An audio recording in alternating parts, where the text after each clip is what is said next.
A lot to play for here in Knoxville today. The winner will get a bye in the first round of the tournament next week in the Southeastern Conference. You take a look at our first half stats. 28% shooting for the Kentucky Wildcats, which Reggie Miller leads me to talk about the defense of Tennessee. It has been suffocating at times.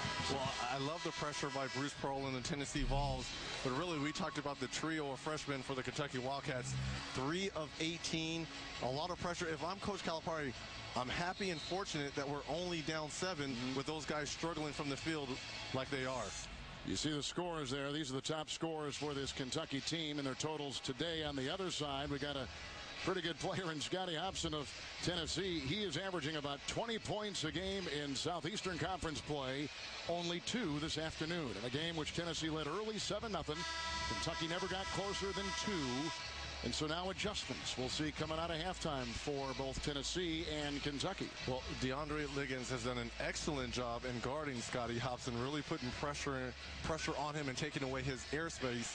But let's give a lot of credit to the other freshmen on the Tennessee side, and Tobias Harris, 12 big points, really got it going early, especially with that long-range shooting, using that size and body to put this team up by 7. When we were taking a look at our Bud Light stats from the first half moments ago, we saw +6 points in the paint for the Tennessee Volunteers, and keeping Kentucky out of the paint has been one of the main charges defensively for the Volunteers against the Cats today. And I give all the credit to Melvin Goins. He's been the one guy that's really been disruptive out here defensively against Brandon Knight. Goins right now on Knight. Here is Miller, Harrelson out there, Lamb, and Terrence Jones. That is the Wildcat 5 to start the second half. Goins, Hopson, Tobias Harris, who leads all scorers with 12 for Tennessee. Lamb took it inside. Goins knocked it away. That is a Tennessee foul.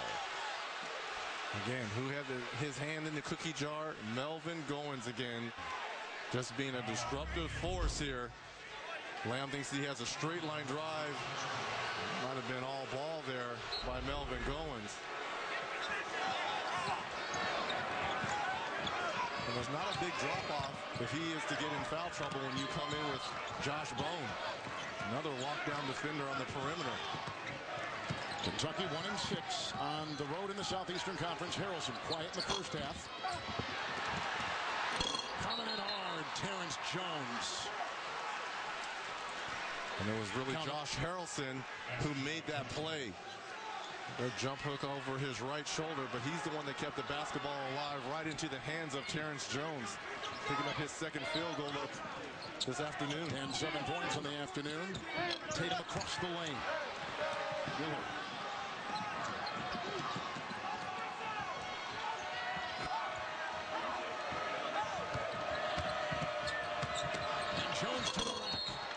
And Fields got in the way right there. Who starts at center for this Tennessee team, and the foul goes on Fields for the second time this afternoon. And this is the dribble penetration that you see so often with the Kentucky ball team. When one guy drives one way, you have someone circling back behind him, and in this case, Terrence Jones into the paint with the foul. Looking ahead, of course, with these two teams, Kentucky and John Calipari, as we mentioned back in the first half, the whole thing for me is the seeding. Their RPI is 12. Their strength of schedule is number 10. They've won 21 games. They've had some big wins along the way. Kentucky, to me, seems like a team that is in. You know, truthfully, I think both of these teams are in if you're going by strength of schedule and RPI. I think both teams have played quality opponents all season long, and they've had some tough losses as Harrelson comes up with a big block. Nice challenge by Harrelson, who stuck his nose in there, and he is one of the more well-known blue-collar players in the Bluegrass Straight. He's just done a terrific job, and they had a chance to honor him on senior night a couple nights ago in Lexington. Well, doesn't get a lot of the credit that comes his way, but look at the nice extension block. That's Imano right there by Josh Harrelson. How about this? Kentucky shooting under 30%.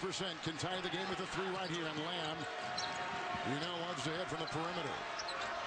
Kentucky's on a 6-0 run going back to the first half. Knight, and this is for the tie. How about that? Kentucky has fought back from 10 down. Knight just broke Rex Chapman's record for most three-pointers in a season. Kentucky freshman now has 69, forcing a Bruce Pearl timeout.